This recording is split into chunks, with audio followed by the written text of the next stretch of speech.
To the panel discussion. So thank you for joining us for the panel on marketing in hibernation. My name is Christina Lee. I'm the Dean of Federation Business School, and I'm the Professor of Marketing, and I'm facilitating this discussion. Before I introduce the panel members, I would like to welcome to country. Today, most of us will be joining us from the land of the Wadawurrung people, and I wish to acknowledge them as traditional owners. I would also like to pay respect to the elders past, present, and emerging. Shortly, I will introduce the three panel members who will give us their 5 minutes insights. And thereafter, we will open the discussion to all of you, where we hope you will engage in conversation with us. So if you have a comment or a question, please send them through by typing in the Q&A, then at the bottom of the screen, I think. So the question we have today is marketing still relevant when businesses are asked to hibernate? I do believe the answer to this question really depends on your view of marketing. Do you view marketing as a function or as a philosophy? I think viewing marketing as a function suggests that you have a very transactional view of your business, which means that business exists because of transactions between buyers and sellers, and that buyers are motivated by exchange of value. So in this case, marketing is purely about activities you take to promote your products and your services. And you need to make sure that all your 4 Ps, the very well-known 4 Ps of product, price, place, and promotion are all well aligned with your brand.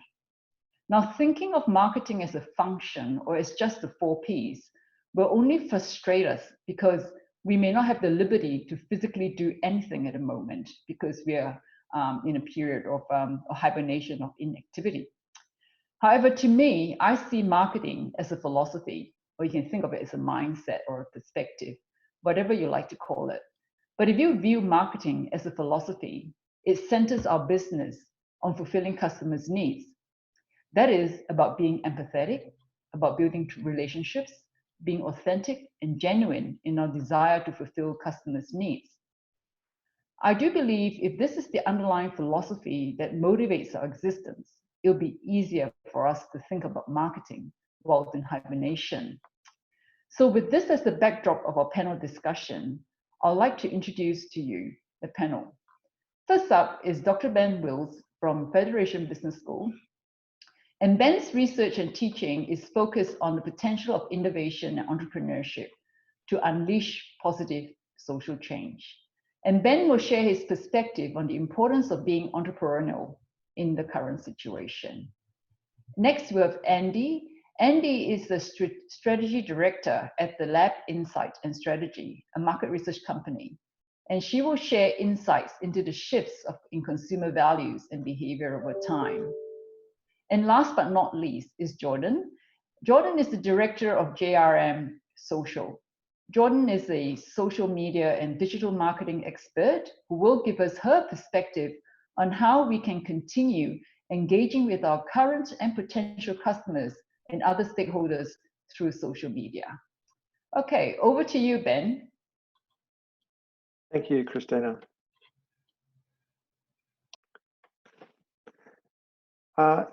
So as Christina mentioned, I'm a lecturer in management where I focus on innovation and entrepreneurship at the Federation University. So I'd like to talk to you a little bit about the role of entrepreneurship within the current COVID-19 crisis. And I think it's somewhat counterintuitive for people to think about being entrepreneurial in the face of what is rapidly becoming a broad-based economic crisis. So with both the supply constraints and demand constraints really coming through and causing significant challenges for business people in our community. So it may seem counterintuitive to think about, well, how do I create new products, new services, grow out there and grow my business? But in reality, entrepreneurship is about marshalling resources and trying to achieve a goal in the face of uncertainty. And that's really where we find ourselves at the moment, with significant uncertainty where we're facing obviously some real challenges. But the tools of entrepreneurship are really a powerful set of tools that can actually help us weather this storm. And that sentiment is echoed by no less an authority, I'm pleased to say, than Stephen Kennedy, the Australian Treasury Secretary, who, to paraphrase, said yesterday that a new era of entrepreneurship may evolve out of the post-pandemic world. So it's something that that we are likely to have to contend with. So what are the tools of entrepreneurship, and how might they help businesses in Ballarat and further afield cope with this situation?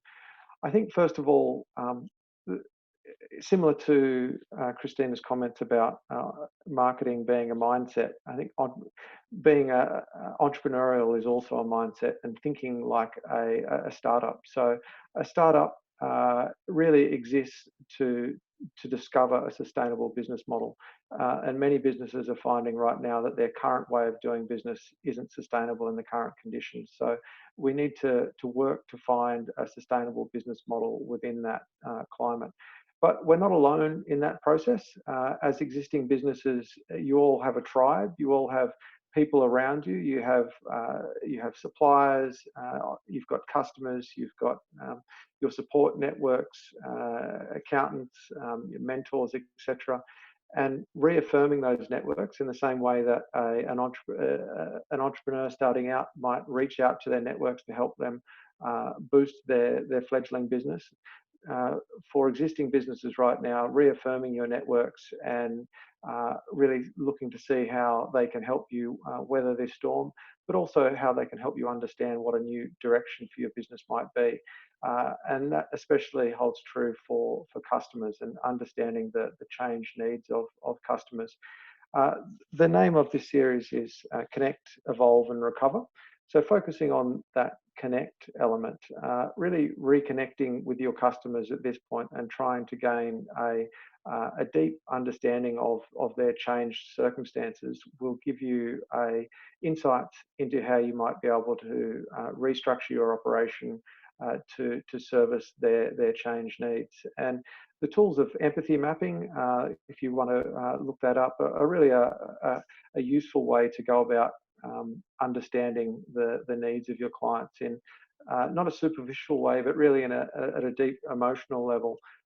So looking at not only what they do on a day-to-day basis, but what they see, what they hear, what they think and they feel, and channeling that understanding of your customers' change needs into product insight, into service insight, is likely to be a key path going forward.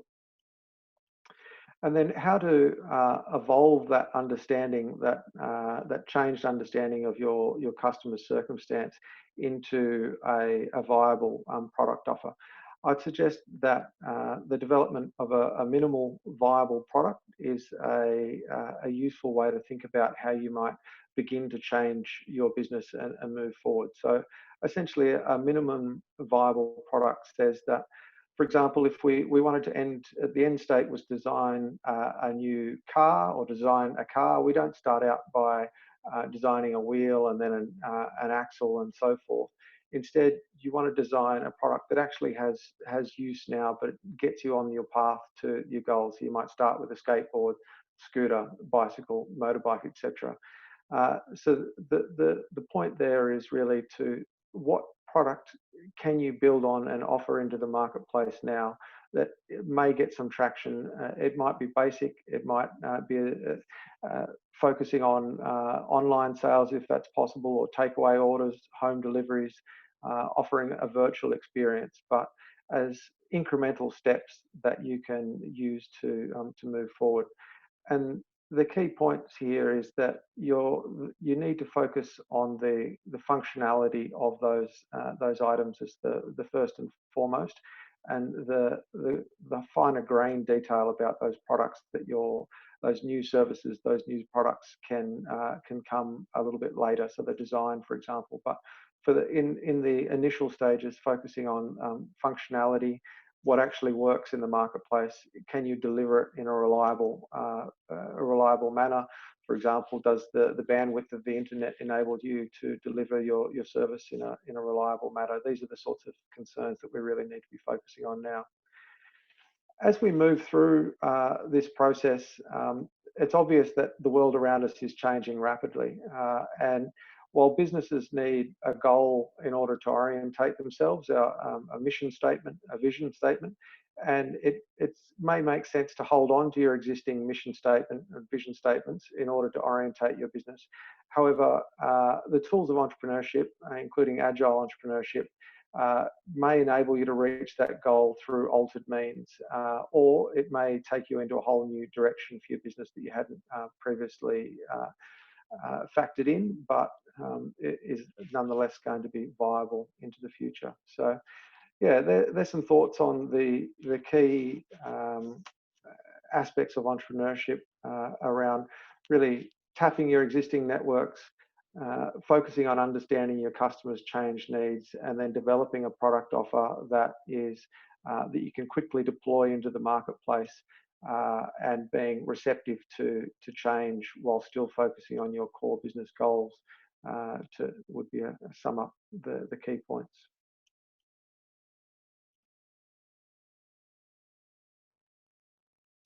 Thank you very much. I'm trying to okay. Thank you. Thanks, Ben. Can we move on to Andy? Share consumer insights.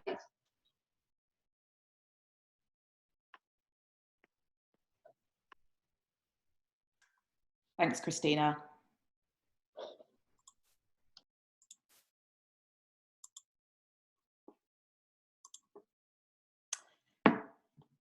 So I'm Andy from the Lab Insight and Strategy, and what I'll be talking to you about in this session is really emerging values from a consumer perspective, and also what this means from business. So what's quite important is that we're out talking to consumers, to members of the public all the time, every week. And one of the things that we've been doing over the last few years is a project called the Australia Project, where one of the aspects of this is tapping into values that are important in Australia. So what we've been doing as part of our brand navigator, where we've been looking into the emerging values and the emerging themes emerging out of the COVID-19, we've been tracking those values, and what we're really seeing is that there've been a marked shift in the key values as a result of COVID-19.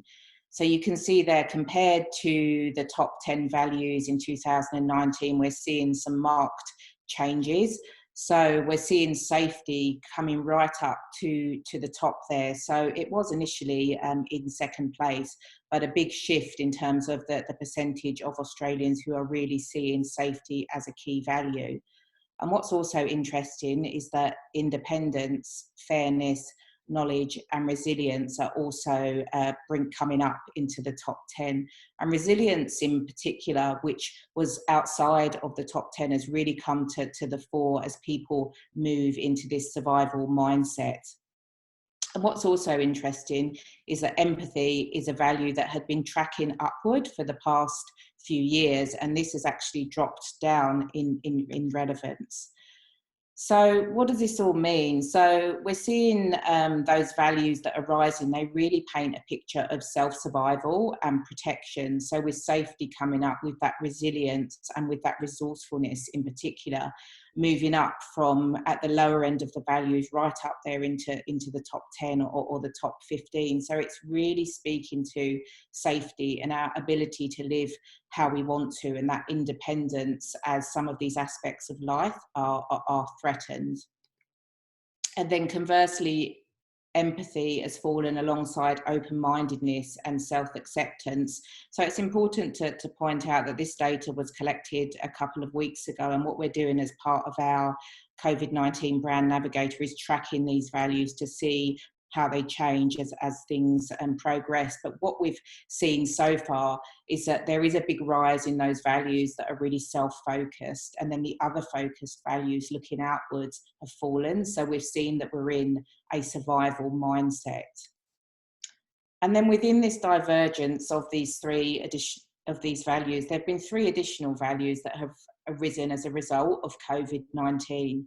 So what we're seeing is that simplicity, flexibility, and community are also coming to the fore.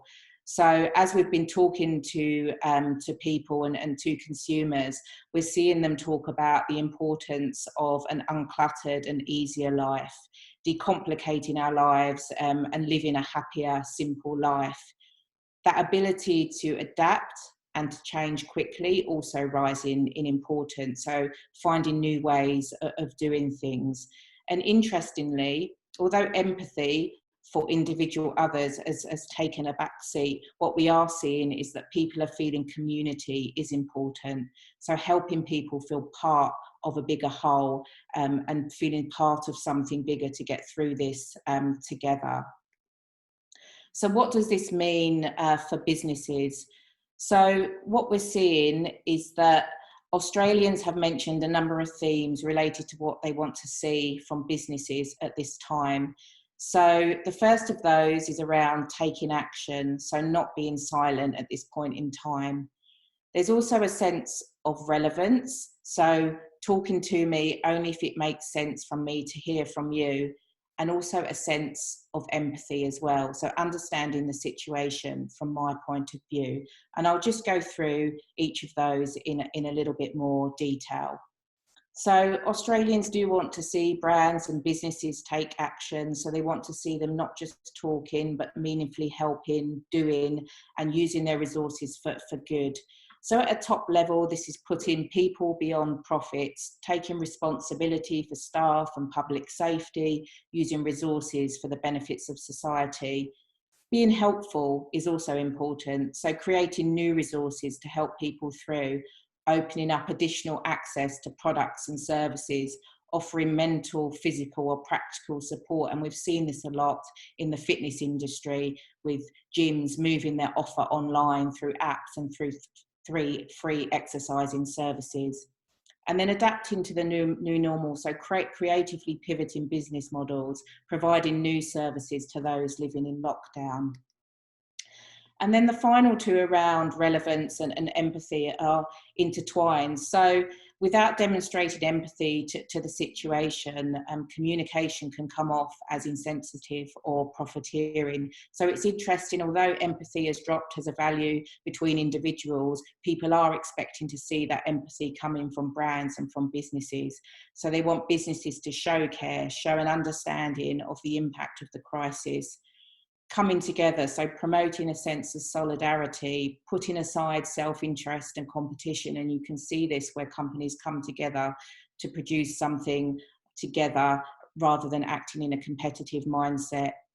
Lifting people's spirits is an interesting one, which we're hypothesising at the lab may become more important as the survival mindset tracks along and people become used to their new normal and their world has shrunken and they're living within smaller habits, and really inspiring those social connections. So bringing people together and keeping a sense of growing community and seeing that where brands are pivoting to online experiences and bringing people together that way. So finally, as I said, we're tracking the stages of COVID. So I started talking to you about the survival mindset that people started out in at the beginning of March and throughout to the beginning of April. What we're feeling now is that we are in this sense of a new normal, with new behaviours being established, new routines, physical distancing become the norm. So that taking action, being empathetic and talking to people where relevant is really important. And we'll continue to track this as we move into the next levels and potentially new behaviours, what will stick, what will fall away as people gain some kind of semblance of their lives back. Thank you. Thanks, Andy. Let's move on quickly to Jordan. Thank you, Jordan. Thank you, Christina. I'll just...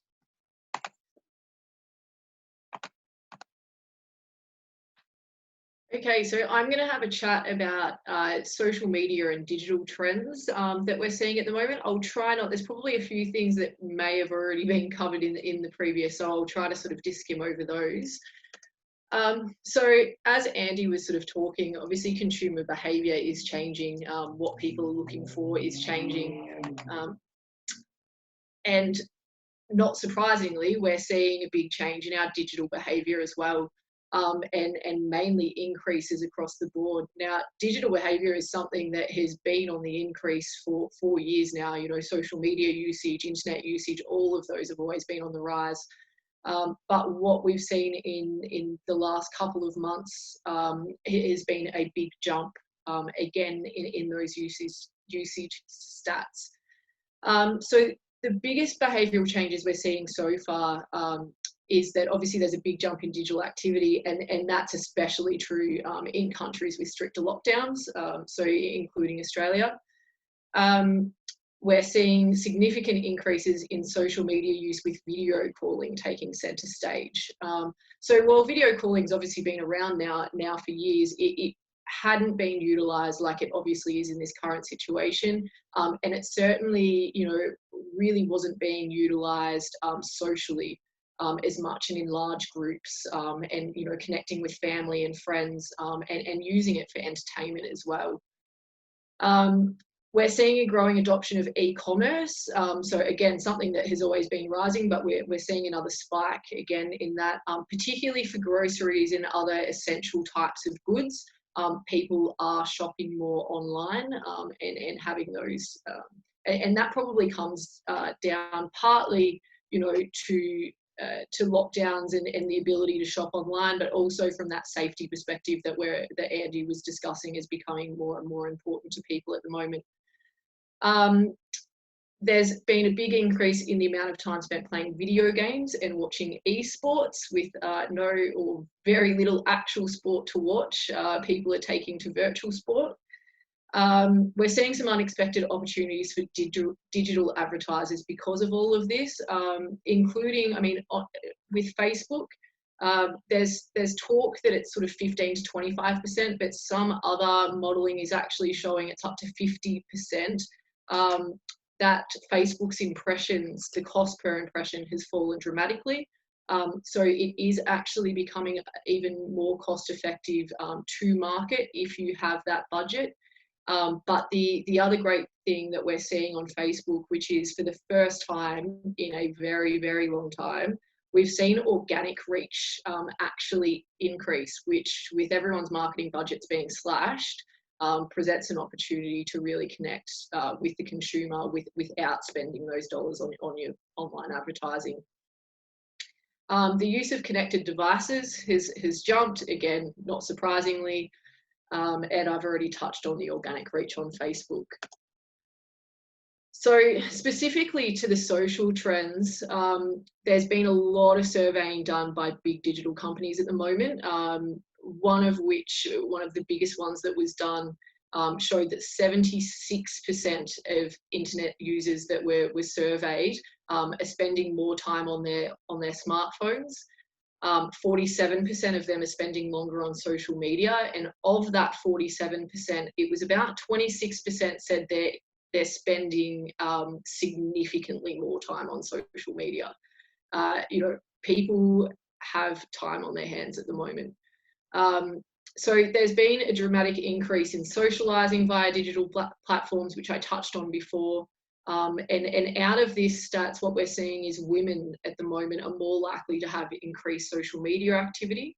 But in terms of engaging with brands, we're actually seeing that it's the older generation that has a bigger propensity to actually engage with brands online. And that's between 35 and 65. The younger generations are less likely to be interacting with these businesses, but that's not to say that they're not in the space and you can't connect with them. So one of the big questions at the moment, and it's all about this looking forward to how we stay afloat as a business now, how we connect with our consumers. Social media offers, a platform that in previous, virus epidemics, over time, we haven't had the ability to connect with our consumers and with our potential consumers like we can now. We can leverage social media to stay in contact with these customers.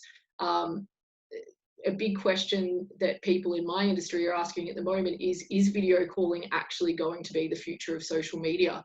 It's obviously taken off massively at the moment.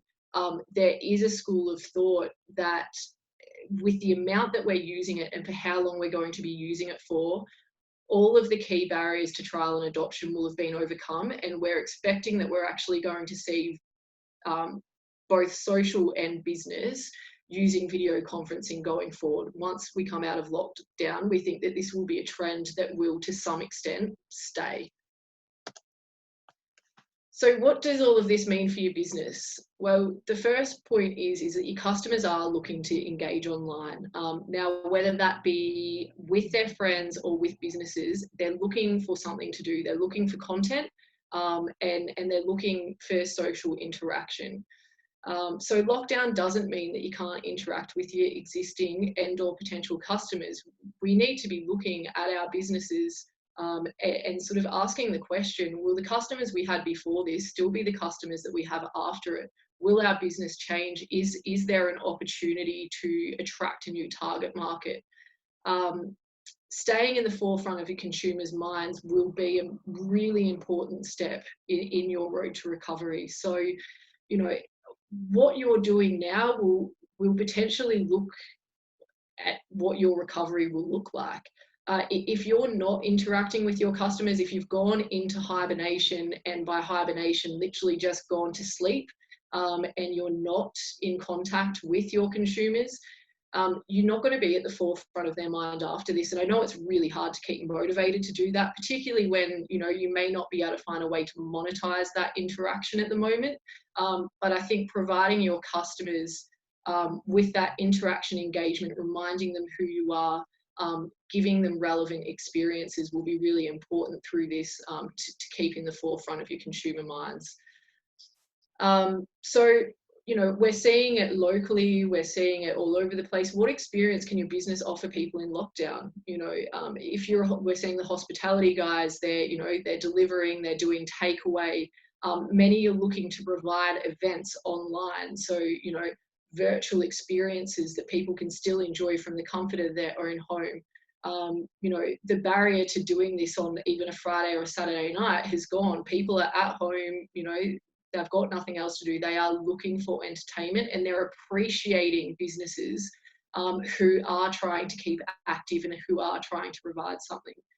So the emphasis, and this is sort of being covered, should be on solving problems, not selling products at the moment. People don't want to see this big, marketing push where it's purely sales. They want to see the businesses that are solving problems, that are offering something where there is a market gap for people to enjoy or to use, or that they need. So I'll just quickly finish on this one, and I might send it to Commerce so they can use it at some stage. One question that I get all of the time is around what social media platform should I be using? There are so many, and it is almost impossible to do them all well. So this little piece of information has just come out. It's for April 2020, and it actually shows the overlap. So if people are using Facebook, what they are also using. And so you can actually look at it and get a gauge of, okay, so if I'm hitting these users here, I'd probably be hitting them in the same spot, so I can just choose the one that might suit me, or the one or two that might suit me, and to engage in them really, really well. So that's all from me. Thank you. Thank you, Jordan. Thank you, everyone, for very engaging and very informative perspectives that you've given. And I think your slides will be very, very useful indeed. And I think I hope you can share that with all the participants today.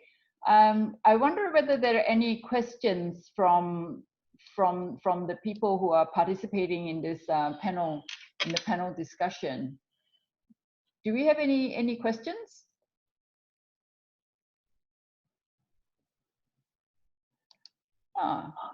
maybe, I've got one question because I was going to, yeah. The question is, on the social media overlap, where might LinkedIn occur? I would have, that's a great question. I would actually have to get it up and have a look at it properly. In terms of LinkedIn, LinkedIn is the one social media platform at the moment that's actually dropped in usage during this. It's probably not overly surprising. I mean, you know, people at home and they're connecting via Facebook and all of this sort of thing, but the focus is maybe not on LinkedIn at the moment.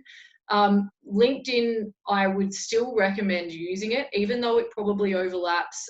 There would be a lot of, you know, Facebook users that are also using LinkedIn, but LinkedIn is really different to the rest of the platforms, and it offers an opportunity to really essentially online network. So I'd be still using LinkedIn despite the overlap. Would it depend on the type of industry you're in, or product, or service? Yeah, look, I think how much you use LinkedIn would depends on the industry. I think that there's value probably across all industries in having a personal profile on there. So, you know, essentially your online resume and a way that you can connect with different people from different businesses. Whether you're actually sort of posting updates on LinkedIn and, you know, whether your business is posting updates on LinkedIn, that would very much depend on the industry. And I would suggest the majority probably don't need to be using it in that capacity, but certainly using it in a capacity to network. Okay, what about Google Ads? Are they worth it? Well, that's a very broad question. Yeah, Google Ads are worth it. They can be very expensive. It depends on the industry that you're in and the competition that you're actually facing in your ad market. So, for example, if you were maybe a small, locally owned bottle shop, it's very difficult to compete because you're competing against the likes of your Dan Murphy's, BWS, that sort of thing, that are spending big money on their Google Ads. But they are absolutely worth it if you've got the budget available. They have, Google, like everything else, has brilliant tracking as well. So, you know, you can commit to a budget, but you can always stop it if you're finding that it's not working for you. But if you're looking at increasing online sales, it's absolutely valuable. Anyway, there's another question about organic search on Facebook. Can you elaborate on that, please? Could you elaborate on organic search on Facebook? So I'm thinking that's meaning, are you meaning about the organic reach that I was talking about before, or people actually using Facebook to search? Are you able to just maybe? Yeah, Nitin needs to elaborate on that one. Yes, please, he says. Yeah, okay.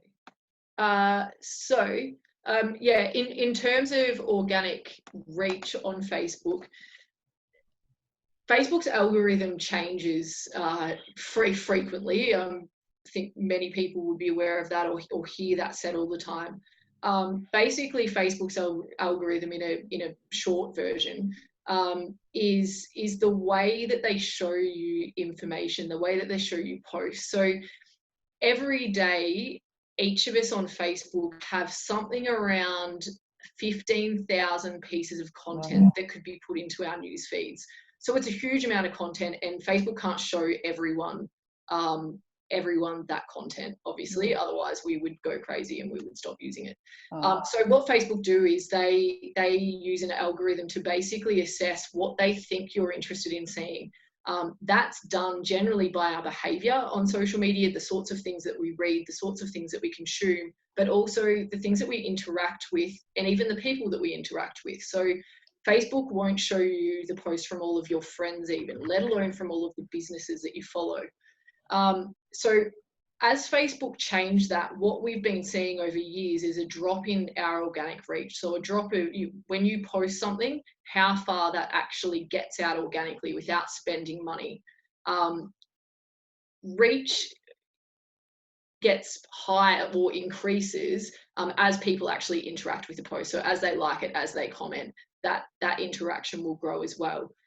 This is the first time in years that we've actually seen organic reach increase rather than decrease. Exactly why that is, we're not 100% sure. At the same time, likes on posts have actually decreased, but comments on posts have increased at the moment. So it's likely partly to do with that. It's likely that in terms of businesses, what we're seeing, and we're seeing it, certainly seeing it locally, is that people are actually engaging more with businesses. They are trying to support their local businesses, and that will be increasing organic reach of posts on Facebook for those businesses. That's good. We have a question here for Andy. Andy, what are the most significant differences in behavior across small and medium businesses? I think, yeah, that just relates to the point that Jordan just made. So what we're finding is that, and it plays into that value of community as people's worlds have kind of shrunken, their habits are being disrupted. So they're potentially exploring more of the smaller businesses in their local area. So for example, coffee shops, they're trying different businesses. So it's whether these kind of habits will stick. So I think for some time, as people's worlds have shrunken, there is a real kind of opportunity here for smaller businesses to tap into that. And I think the other thing in terms of behaviour is that people are moving into this kind of new normal, and they are looking for ways to kind of disrupt those habits and those routines. So I think that kind of does really give opportunity for businesses to tap into that mindset, and it doesn't necessarily need to be related to, or shouldn't be related specifically to selling products, but it's kind of tapping into that kind of bringing some optimism in. We've seen businesses, local businesses doing things just where they're interacting on a kind of fun basis. And I think in some of the examples we've been given is just local bars just offering online and virtual pub quizzes, doing something to bring people together and also kind of disrupt people out of that boredom that we're hearing that people are currently feeling. Yes, the people are relatively bored. So that could be a reason why they're commenting more on Facebook as well. They've got more time on their hands. I have another question here that maybe Andy has already kind of partly answered, but I open this to all the panel members, is for businesses that have physically closed, and I think a lot of the retail, like bars and restaurants and all that you're talking about, what sort of messaging would you suggest to keep their brands alive? Yep, you go, Andy. I can jump in here. I mean, just an example given by one of our, we have a number of participants sort of completing online diaries, and they were talking about hairdressing salons. So on their Instagram, what they were doing was sort of suggesting hair care challenges that you could easily do at home and engaging people that way. So obviously, although the physical store was closed, kind of helping people to kind of think about things that would benefit themselves that were also kind of broadly related to their product. So it's kind of thinking creatively in that way. Yeah, I think, I mean, it's obviously going to be very different for different businesses because they're all going to have different opportunities that they can present at home. The hairdresser one is an interesting one. I actually, my hairdresser actually sent out a message to all of our clients and said, look, I know it's going to be really hard, but please don't packet dye your hair because I don't want to have to fix it after this. Yeah. What I'm doing is I'm mixing up a toner suited to your hair for anyone that's sort of got, you know, fake blonde going on like myself, and she's dropping them into our letterboxes so that we can treat our hair at home with special made up product. So look, I think there's I think part of the messaging is looking internally at your business and saying, okay, what do my customers love about this business and how can I remind them of that online? So whether it's throwing back to things that you've done in the past and having, you know, a bit of nostalgia and reminiscing on those sorts of things, you know, whether it's finding a way to deliver that experience at home. For example, Mitchell Harris locally, I know they're doing like cuisine nights and they're delivering, say, like Spanish food to people's homes, and then they're getting on Zoom and they're talking through the food and the wines. I think, you know, there is some form of opportunity for most businesses. I know for some there is just nothing that you can do. Yeah. for example, the accommodation businesses, so this is another question. I think it's all quite related to what we're talking about a business being closed and not being able to physically offer their service currently, and they can't offer the business online. For example, the accommodation businesses, how do they continue to keep engaging with customers during hibernation? This is service that depends on the number of nights you can sell, number of beds you can sell per night. If you lose that night, you can never get it back. So I think these are the businesses in hospitality, like we were talking about just now, are the ones that are basically suffering quite a lot. So how do we continue to engage with our customers right now? Yeah, look, I mean, accommodation it's a really tough one, because how do you deliver that experience at home? But I think in terms of keeping in contact as being an important thing. So yes, you may not be able to monetize what you're doing at the moment, but staying in the forefront of your customers, talking to them, putting posts out on social media, maybe showing what life looks like in your accommodation venue at the moment, what you're doing, in your business to get ready for recovery. Showing maybe those steps and that process and what business looks like for you at the moment. Be transparent. If it's tough, say that it's tough. Show that, but also look at those opportunities. I've got a client, Freight Bar, at the moment, who they were doing like eat now or freeze meals, so that people don't have to go shopping. It's pre-cooked. You can either chuck it in the freezer, or you can heat it up and eat it that night or the next day. And so we're actually now offering those meals for $10 and giving them to charity. So you can donate a meal through us to charity. Our kitchen's open anyway. It works for our business, and it also supports a charity that can't get enough food into their dinners at the moment. So looking at those opportunities for how your business might be able to support other businesses and the rest of the community, and then showing that online and engaging, I think is potential opportunity. Yeah, I think now it's not the time for competition; it's a time for collaboration, and that's what the survey and the research is telling us.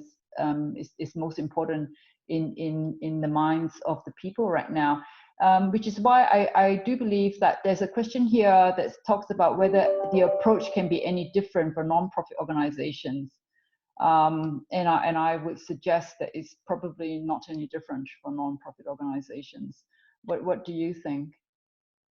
I don't know about everybody else. I don't think it's really any different. I think one thing that charities probably need to be mindful of, and I know this is really tough, but I've just seen it a few times with communication coming out and being very salesy in that request for donations and for money and that sort of stuff at the moment. And while I appreciate that they need it, probably the communication and the wording in that, I think, needs to be quite careful, because a lot of people at the moment are in a position where they don't have the finance themselves because they've lost their jobs, or their businesses is struggling, whatever it might be. So probably just being careful in how you're communicating those needs out, and to not make people feel bad about the fact that they're not in a position to actually support you at the moment. But I was talking to the other panelists earlier and used an example of it's International Guide Dogs Day. So Guide Dogs Australia are doing a Zoom conference with the guide dogs, so you can actually tune in and say g'day to the dogs, and they've got all the dogs on different video screens, which is just, it's a cool idea of keeping engaged. It's also providing content and something fun for people to do. And also there's another, I'm going to just go through another few questions before we finish off.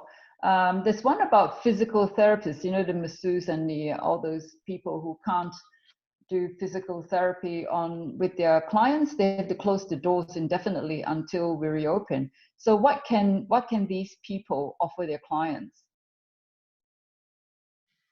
I don't know if Ben, do you want to? I think that people like physical therapists have an extensive body of knowledge. They've got deep training and understanding about the body. And while the core of their business involves hands-on, there's a lot of accumulated knowledge there that can still be useful, I think, in imparting to people through a virtual means. So I would have thought that there's potential to add value to their clients virtually in some capacity, even where they weren't able to actually physically interact with people. And I guess thinking through what specific parts of their business, it's likely to be a significantly reduced suite of things that they can offer, but potentially some aspects they can still offer. Yeah. Is there a potential for online consults and I understand there'd be different things, like actually massage, that's not going to be able to do. But a lot of physiotherapy, when I've been through it, it's often exercises and different things like that. So is there a potential to do consults online and to, as Ben said, give that body of information virtually? It's a little bit anecdotal, I guess, but I have a friend who's a physiotherapist, and they were looking at you can get anatomically correct models, dolls type things that you could use as a prop to demonstrate particular locations on the body, for example, etc., and how to manipulate them, and whether so you could do that virtually, demonstrate it on the mannequin, and then people could possibly learn from there to how to do it for themselves. I think we'll just have one last question, and then after that, if we can't answer all those questions, I'll shoot all these questions to all of us, and then we can perhaps send the question through to Commerce Ballarat, because we are running out of time. The one last question I thought, which was very interesting, is that would you recommend a price increase after the pandemic, or would this be a hard sell? Andy, do you want to take that one? Well, I think from what we're seeing at the moment, this would probably seem like a not a good thing to do. There's a real backlash against any kind of hard sell, any sense of profiteering from people. I mean, that said, we're continuing to track behaviours, and people are very empathetic and understanding, particularly around what small businesses are doing and what they're going for. So people are much harsher in their criticisms of the big brands. So I think it's kind of that keeping that balance of price versus value. But I would say that people are very mindful and empathetic towards small businesses. But for now, that would be a no. Yeah, I wouldn't recommend a price increase after the pandemic. I think it would be very distasteful, I would reckon. I don't know. Well, it's tough. A price increase might be something that some businesses need to actually survive after this, but it's be a very. I think it would be a very short term. Yeah, I think that's a little bit short term focus. I think you have to suffer it through for a long term good of your business. It wouldn't be a good idea. I did say it was the last question, but I actually found this question quite interesting. This is about a classical music festival. I can't look into the crystal ball, but this question from David says that he's wondering if a January start is possible because of the restrictions. Well, who can tell, And should a decision be made to start as late as possible? How long's a piece of string with that one, I think. I think the key point there to the question, which is relevant, is how to communicate with your stakeholders in the face of ambiguity. So how do you communicate when by necessity you don't know? So how do you sell a message or communicate a message when the message is we don't know? But the is how do we interact with artists and consumers and other stakeholders in between? I've seen quite a lot of online music, like all the celebrities coming together and having a jam session virtually, and like your guide dogs all coming together. I think that's one great way of interacting with all the artists and the consumers and stakeholders, is coming together for a jam session, I think. Yeah, I can't actually see that question. Yeah, it's right at the bottom. Look, that's interesting. I actually organise a few events myself, and it is a hard one. We had to postpone a major event that we were holding over Easter, and we've postponed it, but I'm worried that we haven't postponed it far enough. So from an event organising perspective, look, January might be realistic. It's hard to tell when you're not sort of saying numbers either. So it really depends, is this a festival that has 100 people? Does it have 2,000? But if you're looking to organise it, January might be realistic. I would be putting base level things together, whether it be branding, how much tickets are going to be, all of that basic information so that you're ready to go when you've got a bit more information. But I wouldn't be spending money on anything where you're locking in dates at the moment. Yeah. I think we could think about the virtual classical music festival, and I do know they have some operas and musical and classical music, actually, orchestras putting on in a virtual room, and people log in. This is with the ABC Classics that I heard online. You just pay. It's a very small sum of money to get into that lounge, the virtual lounge, to listen to classical music. I guess these are some of the innovative ways of going around the current isolation right now. But I can't answer the question if January is too soon or not, because Commerce Ballarat is hoping to all come together in October, so that's way before January. So hopefully that will happen, but we're not sure. But anyway, we don't have any more time to take any more questions, but we will look through all your questions, and if we haven't answered them in detail enough, or if we haven't touched it, we will look at them and respond to you through the Commerce Ballarat website. So thank you all very much for joining us today, and we hope that you found the discussion engaging and stimulating. It was really interesting for us to see all the different questions coming in. And this session was brought to you by Federation Business School, Commerce Ballarat, Connect, Evolve, Recover 2020. And for more information, please visit the commerceballarat.com.au website. Thank you very much. Goodbye. See you.